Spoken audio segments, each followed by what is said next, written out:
I want you to look at something right now. Think of some major goal you want, or maybe it's one you're already working on and you have experienced a lot of setbacks, a lot of defeats. You've experienced a lot of disappointment. Maybe you've already given up, and maybe you just need a little fire, a little encouragement to get back in the game again. Here's what I want you to look at. There are winners, and there are losers, and there are people who have not discovered how to win. And all they need is some coaching. All they need is some help and assistance, just a little support. All they need is some insight or a different strategy, a plan of action to make some adjustments that will open up the key to a whole new future for them, that will give them access to the unlimited power that they have within themselves. That's all that they need. So what I want you to do is think about something you want for you, that's real for you, that's important for you, that will give your life some special meaning and power. And I don't even want you to say, I can do that. I don't want you to assume that. See, 5 years ago when I started out in this area, I would not have been able to make the mental leap that I would be up to where I am right now. I don't want you to begin to just psych yourself out. No. I want you to be able to say something to yourself that will enable you to maintain a level of integrity with yourself. That when you say this, even when you face tremendous setbacks, it will be a benchmark to keep you in the game, to keep you moving forward and experimenting and readjusting your strategy and your plan of action, continuously looking for ways to win. So what is that something? When you got an idea you want to move on, you might not have the money, you might not have the education, you might not have the support or the resources you need. What is that something that can keep us going, that will enable us to act on our dream? What's one of those keys that will begin to help us to discover the secrets to our dream? Here's what I want you to repeat after me, please, with power and conviction. Say, it's possible. It's possible. That's all I want you to do when you look at your dream. Just say to yourself every day, it's possible. Just say that every day to yourself, it's possible. Because what does that do? See, it begins to change your belief system. See, the way in which we operate, ladies and gentlemen, it's a manifestation of what we believe, what's possible for us. Whatever you've done up to this point, all that it really is a duplication, it's a reproduction of what you believe subconsciously that you deserve and what's possible for your life. Most people operate out of their personal history, out of their memory, things they've done, things they've experienced, things they've seen, things that they have observed.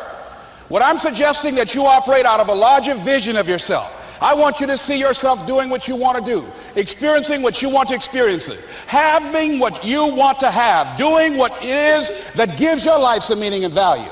Operate out of your imagination, not your memory. Because whenever you look at where you want to go, I'm wanting to warn you, you will have some conversation back here after you go through the data that you've experienced in life saying you can't do it. And so what you want to begin to do is ignore that inner conversation. Well, most people, ladies and gentlemen, when something happens to them, what they do is they begin to believe that that's the way it is. That's the way it's always been. And they can't see the possibility of it being any different.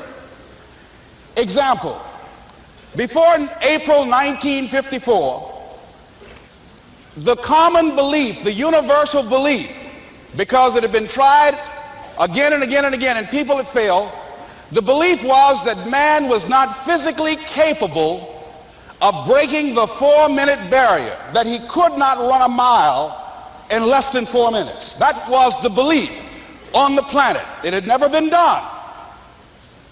But here's what happened, ladies and gentlemen. Roger Bannister came along, and he broke the 4-minute barrier. Now here's what's significant about that. Since that time, up to this day, over 20,000 people have done it, including high school kids. What changed? 20,000 people, what changed? Here's what happened when they got on the track. They knew it had been done. And because they knew it had been done, there was a new belief about this barrier, about this goal that was unreachable. And those 20,000 people got in the race believing, knowing in their heart that someone had done it, that it's possible that they could do it. And I'm saying that if you know anybody that had some goal, some dream, something they wanted to do, and they did it, then I'm saying that you know in your heart that if someone has done it, then you can do it. It's possible. And that if someone can make their dream become a reality, that it's possible that you can make your dream become reality.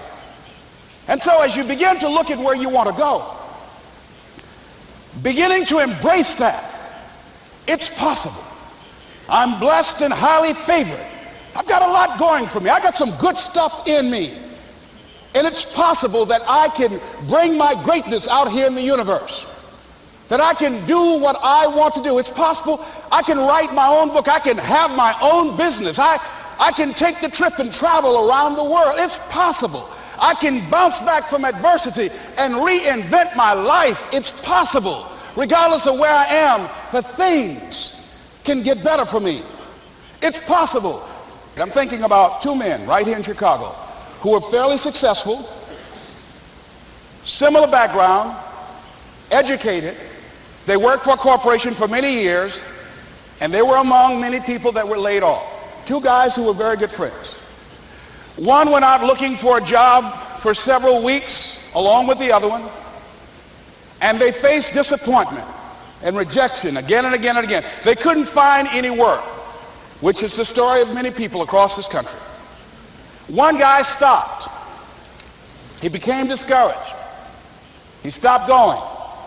He stayed home looking at television, became very argumentative and toxic with his wife, drinking beer, getting on the phone, talking to his other negative, unemployed friends. And he just gave up. The other guy kept looking for a job everywhere he could go. Every time he could get an opportunity, kept asking people, networking, checking the newspapers every day. Kept going everywhere he could, trying to find a job. You have too much education. You're overqualified. You won't be here long enough. He kept going. He kept going. He went to a place and said, look here, I tell you what, if you can't hire me, and I know you can use my talents, abilities, and skills, I don't want to sit home and do nothing. Just let me do some volunteer work. You don't have to give me anything, all right? I just want to work. I want to be busy. Guy said, okay, it's on you now, but don't expect me to give you anything. It's okay. This guy came in and worked. He was the first one there. The last one to leave was the best employee there. About 4 weeks later, one of the top managers quit. They were looking for a replacement. Guess who they selected? This other guy. This guy who was volunteering his time. He got the job. What was the difference between the two men? Eyesight and mindsight. Eyesight is judging on what you see. Judging according